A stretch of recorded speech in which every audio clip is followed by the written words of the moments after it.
You're watching Superskum, and we're here once again, thankfully, with George and Pat from Cannibal Corpse. Thank you guys for actually letting us do this again. And have a follow-up. Yep. We had a recent interview with George back in April, so we wanted to catch up with them, see how the tour is going, the future plans for the band, just a quick kind of catch up and wrap it up as far as this year for you guys. It's been really good. Torture, the charts, all that. It was... My God, all the copies that got sold. You've been touring your asses off. So right now, basically, your impressions, your experiences so far this tour, what's going on? I mean, what has happened? Any highlights? Anything you guys want to share with the fans? Just been touring. Touring? Well, there's always, something crazy happens on tour or, A couple people hit the bus a couple times. Yeah, actually, we had a couple... bus incidents where the bus or the trailer got hit, minor car accidents. There's a guy here, his head split the fuck open too. Ew. Really bad, and he's like, I just want to see Cannibal. And I talked to him out there, and we're like, well, dude, just go to a hospital, get stitched up, get cleaned up. He's like, yeah, but they took my pass, they took this, they took that. I can't get back in. And our tour manager's like, look, we got you covered. Just get yourself stitched up, man. You can't be running around bleeding all over people, But normally it's nothing too crazy, just touring, just town to town, Kind of weird that we're talking about that and we're being besieged by this goddamn fly. We'll be having issues with the fly today, but it's all good. No, that fly will die eventually. He will. That fly will die, trust me. It will die before the show. And we'll kill it on camera too, and if you don't like it, PETA, you can fuck off. And if you don't like it, PETA, you can fuck off. Flies deserve to die. In case the fly in contact. Every damn one. Sorry, PETA. Damn right. It's just No, not sorry, PETA. Fuck PETA. Give a fuck. That's my opinion, but you know what? No, hey, we hear you. Well, no, I'm all for treating animals fair and decent, but they're kind of extreme about it, we talked about that DirecTV commercial that pissed you off about. Oh yeah, we talked about that. The undesirables people. They got the metal head. Great fucking reaction online because it's the truth, man. Seriously, people were like, "Oh shit, I've never seen that before," and they went to see it, and it's pretty. You obviously, and obviously so you can't use racist things and you can't mess with people's ethnicity. You can't do that stuff. And that's fine, and I agree with it. But there's no precedent set for they can always put a kid with a couple bracelets on and put a Slayer shirt on them or a Cannibal shirt, and that's. You're bad. Yeah. Metal's bad. We're a bad Fuck influence. you. We ain't bad. We just don't fucking give a fuck, and we don't like you. And you know what? We don't care if you want to fucking hate us and walk across the other side of the street when we're there. Just don't treat us differently, and don't put people that are supposed to be representing us on TV as bad people, undesirables. That kid's got long hair, so he's a bad person immediately. He must do drugs. He must do fuck off. If you don't like us, this is why metal. Doesn't have anyone that's ever trying to set a precedent for any prejudice that's happened against anybody metal. Because I'm sure it's happened. They get treated differently in a restaurant or something. It's the truth. Yeah. No bullshit. There's no precedent set because we don't give a fuck. That's why we don't care. We're not going to whine and complain about it, And I guess maybe someone could say that's what I'm doing now. No, I'm just stating the facts that we get fucking picked on. They put representations of us on TV and movies. All these people doing this, that's just the cool thing. Fuck you. If you shouldn't be doing it if you don't if it's not here. That's what it is to me, And so it just bothers me when, like I said, undesirables, that commercial. I'm not gonna march on the I got DirecTV, I got the football package so I can watch the Broncos, you know what I mean, So I'm not gonna march on their radio on their satellite air station, whatever, or their offices or whatnot. I'm not gonna do that, but I just feel that when people ask me about things like that there's a need to say, hey, man, this is bullshit, There's no precedent set. Nobody would... Sure, if there was something really glaring, and maybe one day it will be, to where people, but people will say, that's a lifestyle, We can't defend you for your, Still, it just doesn't sit well with me when they, when people just, point the finger and look at that guy like we're bad, I mean, if you did that to a kid... just a black guy that was, a rap, listen to rap or something, you'd immediately be called a racist, and rightfully so, because it is, but there's no precedent for that. Satanist, you don't even fucking know me, you know what I mean? Maybe I am, And then, not that that's a bad thing. No. In the general, vicinity of what you're talking about, what do you think about politicizing this art form? metal. I mean, it's usually been always carrying a flag for protests and social protests through the lyrics and bandstands and all this stuff. But a lot of people have taken a lot of liberties to go beyond, and in some ways, sometimes people would say abuse their position of influence on other bands by speaking out their political views and stuff like, which it happens. It happens in many different ways. A lot of people do it, but within metal, sometimes, it's not well received. Well, in metal and politics, everyone gets it. Oh, not metal and politics, metal and like in any form of entertainment. Actors, all these actors, they should shut the hell up. Well, you know what? They're American fucking citizen. They got a right to say what they want. Period. You know what I mean? I'm not the smartest guy when it comes to politics. He watches TV, like politics, CNN stuff more than me. You know what I mean? But the bottom line is, I'm you know what I mean? I'm an American, and I got a right to say what the fuck I want. Period. And so maybe you don't have to agree with what I think about politics or anything, but when I hear that people like bitch about Dave Mustaine, with his stance on politics, well, you know what? Whether you agree with him or not doesn't matter. It's his right. You know what I mean? As an American fucking citizen, it's his right to disagree. Whether you agree with it or not, that is his right to do it. That's what makes America great. If I want to say, kiss my ass, I think the president sucks. You know what I mean? That's my right to say that. That's I can do that, and anyone else can. And so, sure, you have a right to say also, shut the hell up, George. You don't know what you're talking about when it comes to politics or to anybody else that they see. But come on. Everybody has a right to voice their opinion. Yeah. That's the freedom we have, freedom of speech. You know what I mean? So whether you agree with it or not, whether you agree that that guy's out of his mind, look, if the world all agreed, no, it'd be pretty boring. It would be fucking boring. It just it would suck. We were all the same, then you know what I mean?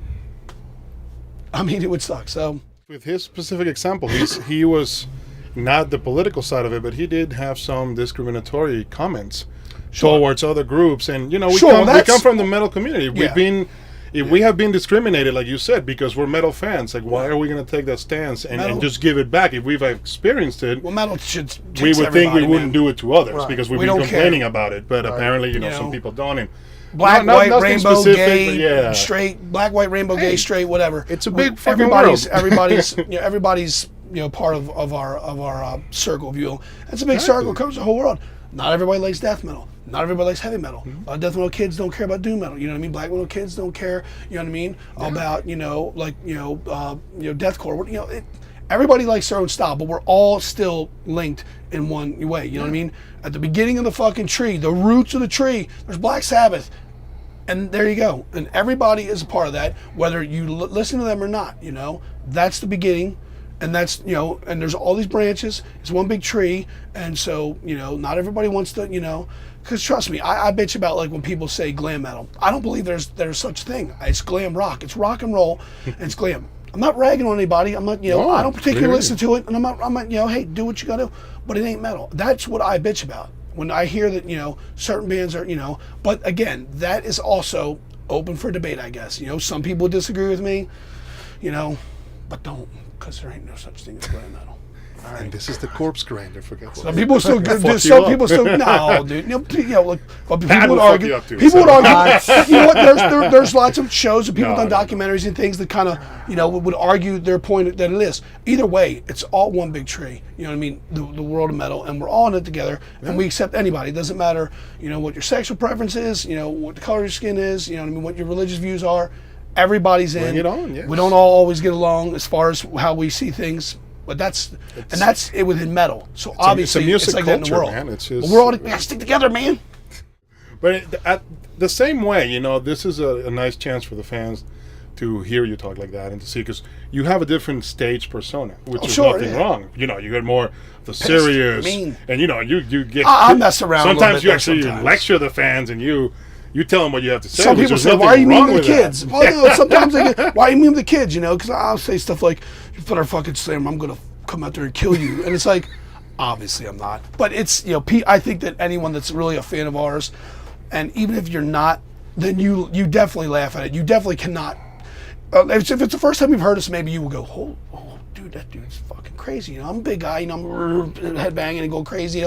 Everybody's playing all this crazy shit, and you look at all of us and you're like, and you don't have a neck, remember? So. Yeah, of course. And you're like, holy shit, what is up with this guy? If you don't know us, if you've never been exposed to us at all, But if you hear somebody saying some of the things I say on stage and you really take it serious, you need to step back and go, come on, man. Is that guy really going to come out there and kill all the kids? No. And you take it with a... And there will always be somebody who will actually take it seriously, which is the fun part of it, too. Some traumatized fan running around there. I don't sit down... The scary part, too, though.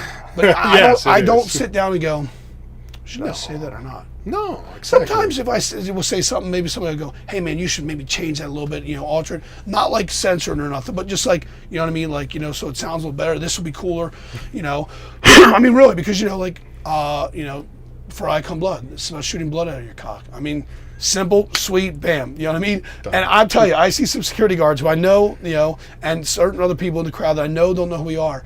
And the security just look at each other like, and they laugh at it. They just think that's crazy. So, I mean, look, our lyrics are serious as far as how they're written, grammar and everything. But, I mean, they're not serious, at least from my perspective, as far as what they're saying. We're not saying do anything, and I know our fans get that. And I know we do Priest of Sodom, and I say it goes out to the girls, and you know what I mean. All the girls that didn't yell, I'm gonna fuck you up the ass. I mean, but I think everybody's just like, I'm pretty sure there might be a couple girls like, fuck you, asshole.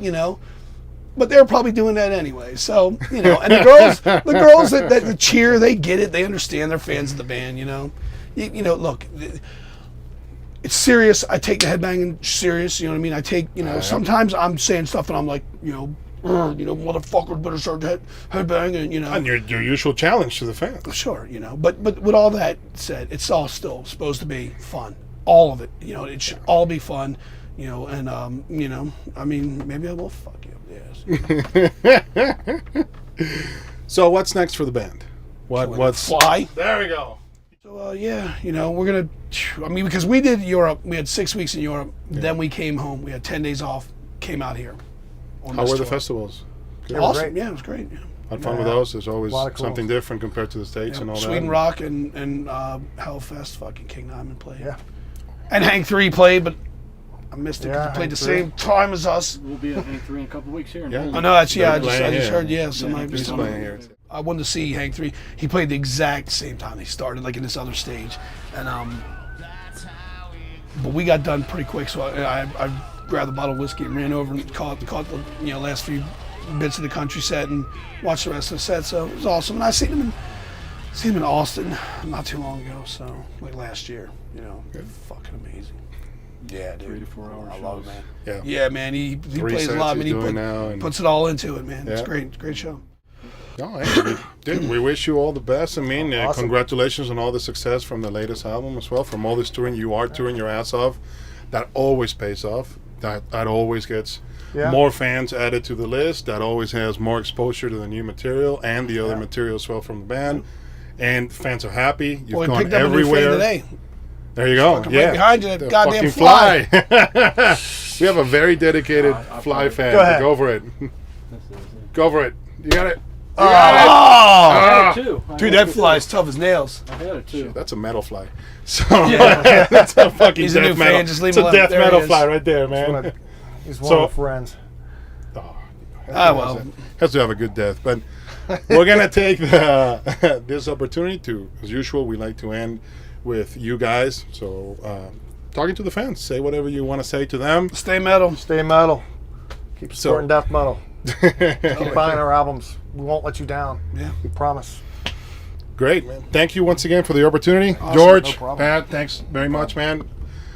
Very well deserved rest coming up in September. So good luck with that. Good luck with the rest of the tour. And thank you once again for giving us this opportunity, guys. No problem. Thank you very much. Thanks for Appreciate it. Because if you listen to Demented Aggression and you tell me that doesn't have any tint of old school in it, you're full of shit. And you don't know a fucking thing about the old school. Because one, you're probably fucking 22, then fucking weren't even a fucking round when fucking Morbid Tales came out. I was. We were, okay? Whether we were in band or not, it doesn't matter, but we were listening to it.